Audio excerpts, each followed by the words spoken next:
जय जय प्रभु श्री राम। आज की ऊर्जावान शब्दों के बिटारों में कल्पना की शक्ति की चर्चा। कल्पना का सीधा सा अर्थ है मन में विचारों की एक सरिता का प्रवाहित होना। यूँ तो मन के भीतर विचारों का एक सागर सदैव हिलोरे मारता रहता है, किंतु कल्पना शब्द कहीं न कहीं उस भाव की ओर इंगित करता है जहाँ पर विचारों के मूल में सृजन का उद्देश्य अंतर्निहित हो। कल्पना वह आधार है जिस पर वास्तविकता की इमारत खड़ी होती है। इंसान के उन्नति का नींव है कल्पना, लक्ष्य प्राप्ति का नींव है कल्पना। किसी भी लक्ष्य अथवा कार्य को सत्य में परिवर्तन या परिणत करने के लिए हमें अपने अंतर मन की भूमि के अंदर कल्पना का बीज बोना पड़ता है। अगर हमारी कल्पना शक्ति मजबूत होगी तो परमात्मा भी हमारे उस कल्पना को सार्थक सिद्ध करने में अपना असीम कृपा बरसाते हैं। दूसरे शब्दों में कहा जाए तो कल्पना का अंकुर ही किसी भी सृजन का शुभारंभ करता है और मानव के सृजनात्मक पहलुओं का आधार है कल्पना। संभवतः ईश्वर ने भी इस चराचर जगत की रचना करने से पहले कल्पना की आराधना की होगी। कोई कारीगर जब किसी भवन को बनाता है या फिर कवि जब कोई काव्य रचना लिखता है तो दोनों ही अपने कार्य को श्रेष्ठता प्रदान करने के लिए एक कल्पना का सहारा लेते हैं। कल्पना शक्ति ईश्वर के द्वारा मनुष्य को दिया हुआ एक अनुपम उपहार है।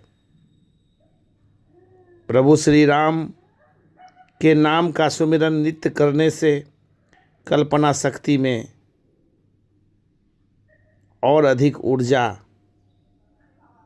महाशक्ति के रूप में समाहित होती है और उसका परिणाम निज व्यक्तित्व, देश और समाज के लिए हमेशा हितकारी और सुखदायी होता है। कल्पना शक्ति ईश्वर के द्वारा मनुष्य को दिया हुआ अनुपम उपहार है। जिस प्रकार प्रकृति के द्वारा इस धरती पर मनुष्य और जीव जंतुओं के पोषण के लिए वनस्पतियाँ और अन्य जीव जंतुओं के पास कल्पना की ऐसी क्षमता नहीं होती है। एक और बात विशेष रूप से उल्लेखनीय है कि कल्पना की कोई सीमा नहीं होती। कल्पना के भीतर डूबकर हम हर तरह के बंधनों से मुक्त हो जाते हैं, लेकिन इसका मतलब ये भी नहीं कि जो संभव ही न हो, जो हमारे क्षमता के अनुकूल न हो, ऐसी कल्पना कर हम अपने आप को अवसाद ग्रस्त बना लें। कल्पना यदि शुभ हो, कल्पना अगर सार्थक होने वाला हो तो वह सदैव मंगल एवं कल्याण का निमित्त बनता है। हमारे बड़े बड़े ऋषियों, मुनियों, संतों एवं दार्शनिकों ने जगत को अपनी अमृत वाणी से अभिसंचित करने से पूर्व निश्चित रूप से कल्पना के रूप में एक कठिन साधना की होगी। इसी कल्पना का आध्यात्मिक स्वरूप है संकल्प। कहते हैं कि जिसकी कल्पना, जिसकी संकल्प जितनी मजबूत होगी, जितनी सकारात्मक होगी, उसका परिणाम भी उतना ही सुफल करने वाला होगा। इसमें कदापि कोई संशय नहीं है। पूर्व निश्चित कल्पना के अंदर अगर सकारात्मकता के भाव हो तो कल्पना निसंदेह एक उत्कृष्ट परिणाम प्रदान करती है। हमें प्रकृति के द्वारा प्रदत्त जीवन रूपी इस अमूल्य निधि को सार्थक एवं सकारात्मक कल्पना की शक्ति के माध्यम से सतत संबंधित करते हुए अपने एवं संपूर्ण जगत के कल्याण हेतु निरंतर प्रयास करना चाहिए। ऐसा करके ही हम अपने अस्तित्व की सार्थकता को सिद्ध कर सकते हैं। इसी कल्पना की प्रेरणा से हमने प्रभु श्री राम नाम के महत्ता और महिमा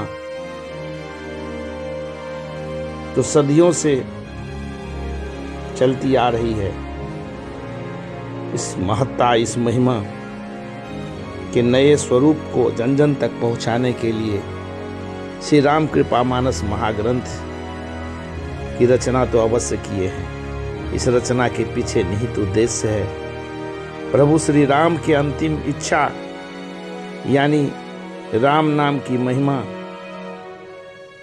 का गुणगान करने से होने वाले सुफल और हितकारी परिणाम, सकारात्मक ऊर्जा का संचार समस्त जन जन में, सभी श्रोताओं और पाठकों के हृदय में प्रभु श्री राम समाये और अनंत कृपा उनके जीवन में आती रहे, यही शुभकामना है। इसी कल्पना की शक्ति से इस महाग्रंथ की रचना की गई है।